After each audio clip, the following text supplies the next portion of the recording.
Amis photographes, bonjour et bienvenue dans ce nouveau tuto. Je continue la série de tutos sur les photos de voyage en reprenant l'idée du tuto précédent selon laquelle un simple smartphone peut faire le job, dès lors que l'on s'applique à la prise de vue. Nous avons vu la semaine dernière, par exemple, qu'incorporer un premier plan pouvait grandement améliorer une photo. Imaginons une seconde que lors de ton voyage, tu consacres une journée à ne prendre des photos qu'avec ton smartphone. Beau défi, non? Pourquoi faire ça? Parce que libéré de la technique dans laquelle on s'englue toujours trop, tu es obligé de revenir à des fondamentaux qui forment, tu le sais si tu me suis régulièrement, ce que j'appelle le triangle de création: sujet, cadrage, composition. Parce qu'aussi ça t'oblige à t'appliquer, à chercher le meilleur cadrage, le meilleur angle, la meilleure lumière, etc. et à les exploiter au mieux. Ce n'est donc pas parce que tu photographies avec un smartphone que tu dois photographier comme un touriste. Le smartphone doit t'inciter, au contraire, à rester concentré et à penser et agir comme un photographe, comme je te l'explique dans ma formation « Dans la peau d'un photographe ». Penses-tu pouvoir relever ce défi ? L'intérêt, c'est que cette photographe attitude s'applique partout où tu peux être et quels que soient tes centres d'intérêt, partout et tout le temps.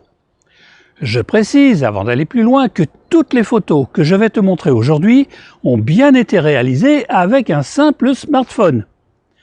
Regarde donc cette photo prise dans un cinéma en attendant l'heure de la séance. Les lignes et les angles de l'escalier m'ont attiré, ainsi que le contraste de lumière et la présence d'un noir et blanc quasi naturel. Le touriste s'arrête là. Le photographe, lui, cherche un meilleur angle. Et ça donne ça. Le fait de photographier au smartphone n'empêche pas non plus d'être toujours prêt. Au contraire, comme il est toujours à portée de main, c'est plus facile de dégainer. Mais même dans la main, on peut rater la capture d'un événement parce qu'on n'aura pas été assez attentif à ce qui se passe autour de nous.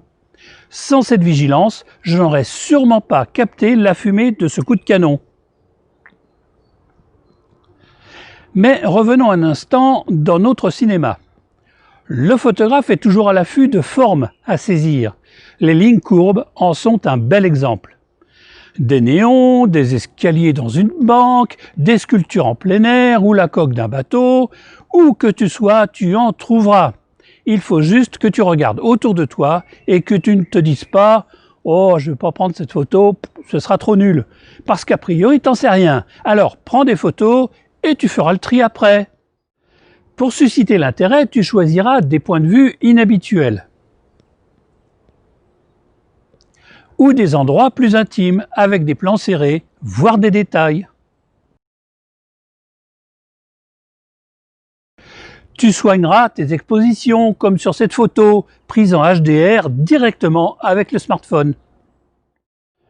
Tu seras attentif à la lumière, prêt ou prête à la capter lorsqu'elle se présente à toi ou en choisissant le meilleur moment de la journée, celui où elle révèle toute la beauté de ce qu'elle éclaire.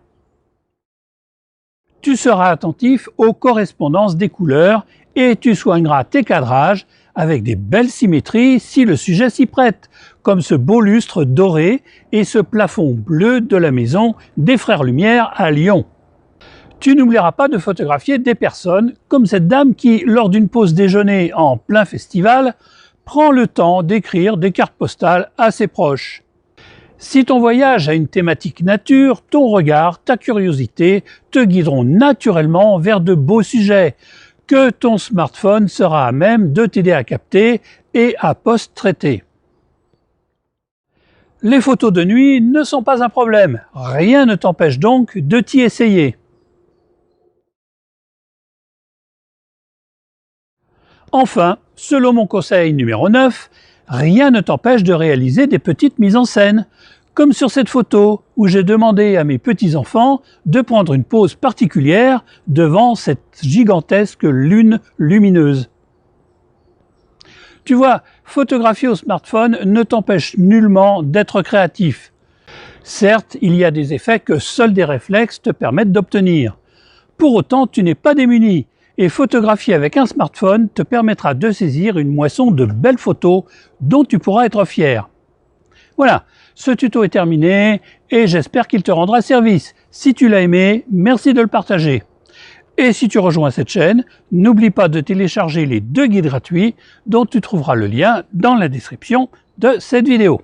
Allez, je te dis à la semaine prochaine pour un nouveau tuto.